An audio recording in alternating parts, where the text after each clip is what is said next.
Good morning. This is the second in a series about bounty hunting. This is Friday morning, April the 11th, 2008. Still in the Austin area. Still a beautiful day. It's a great day to be talking about bounty hunting. So many people have questions. There's so many questions about it, and there's a lot of misconceptions and fallacies about it as well. I'm normally a very reserved person. This is going to be a series of discussions, and more can actually be followed as we progress about the ins and outs, the actual stories. I try to get excited about it, but I've lived this for so long, it's kind of hard to kick into that gear because normally, since I'm easygoing and quiet. Well, I'm not really quiet. I'm gregarious. I mean, I do like to talk to people, but I just, I don't really get all excited and animated, and until I'm about to, when I'm on an investigation, I'm on a hunt. Everything is heading up a certain way, and I see that I'm about to get to that person I need to make the arrest on.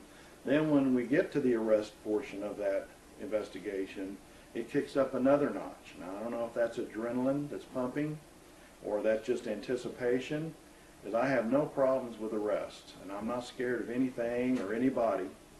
I never have been, and I don't care if it's the worst of the worst and they carry a weapon, and we heard all these horror stories of the things that they've done.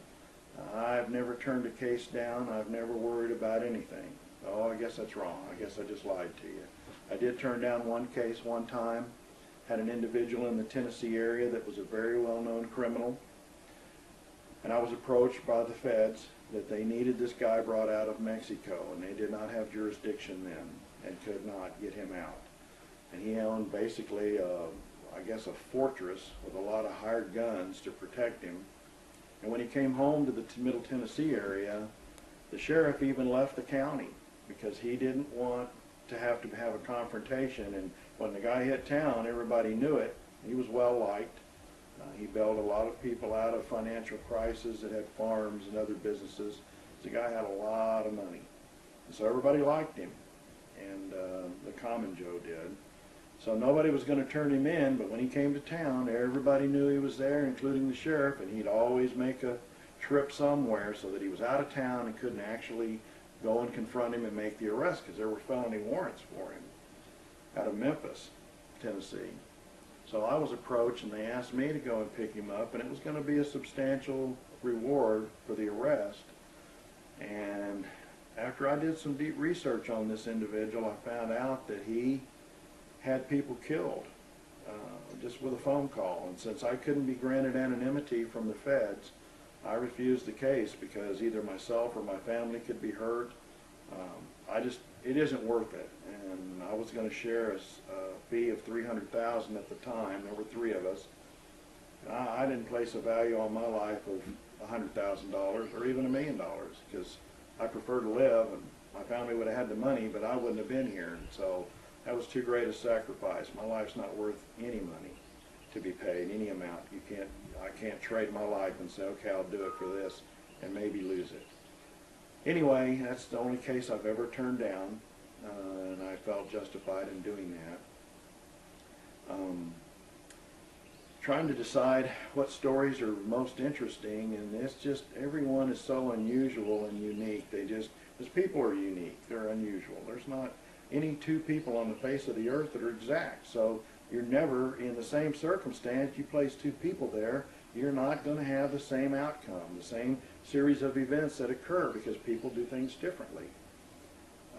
So I guess one of the most satisfying cases I ever had was a girl out of Tennessee that was missing, and I've got her story pretty much covered in depth in my book, which is Secrets of a Modern Day Bounty Hunter, and I disclose a lot of stories in there. There's color photos and over 100 photos, over 100 stories, and I feature excerpts and full chapters that you could read. If you're interested, you can go to bountyhuntersecrets.com or secretsofabountyhunter.com, and it will take you there, and that's a free thing. You can actually read. I'm going to have all 18 chapters up there.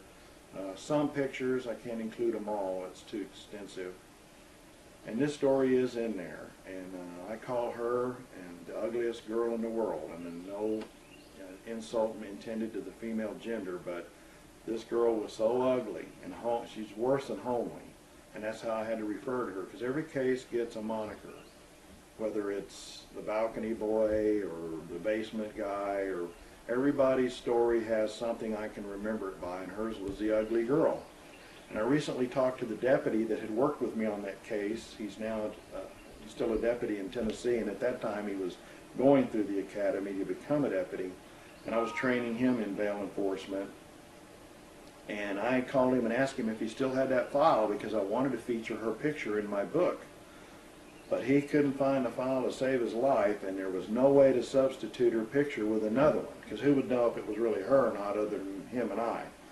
And we couldn't find anybody, any females that were ugly enough to say this was her. She was a one-of-a-kind, homely, ugly individual. But as it turned out, she fled from the Nashville area, caught a ride with a truck driver, got into Sulphur Springs, Texas, and the series of events led up to where she actually hung herself in a closet with an ironing cord. Nobody knew where she was from.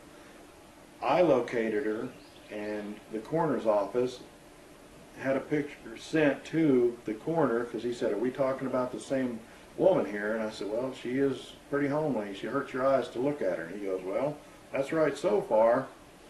So I sent him a picture, and he said, "That's her." He said, "That nobody's as ugly as that." And I said, "Okay, I need a picture of her. I've got one of her alive. I need one of her deceased with a death certificate. So I still have the bondsman to get off the liability of the bond." But the tracking of her was very interesting, because she had gone from town to town and continued to catch rides until she wound up in that town. And how she wound up in a closet committing, the formal verdict was committing suicide. I find that hard to believe, because there was an anonymous tip that the police could find the body in the closet. And when her husband showed up from Nashville, and I know it's surprising, as ugly as she was, she did have a husband. He didn't want to claim the body. He didn't even want to look at her. All he wanted was her purse and its contents. And they would not give him that until he formally identified the body as this woman. Once he did that, he left. He got the purse and left, and the county got stuck with the burial arrangements where she was cremated.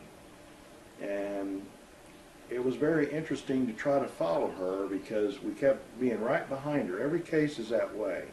You'll be a week behind, a month behind, 6 weeks behind. All of a sudden that starts narrowing down. You're just a day behind. You're an hour behind. You're minutes behind. And then finally you're there. There's your individual, and you're going to get within that 2-foot area so you can get your hands on that person and put the handcuffs on them and make the formal arrest. It's called effecting the arrest. You're actually serving the arrest, and the power of that arrest to place handcuffs on an individual is given you through federal law and state law, depending on the state you live in, because anyone who is not licensed or authorized to make the arrest can be charged, depending on the state, with kidnapping. And in Texas, you can be charged with that if you're not licensed under the DPS. And that's covered in the book as well. But that was a very interesting story because of the outcome. It was sad, but it was pretty interesting during the hunt, during the chase.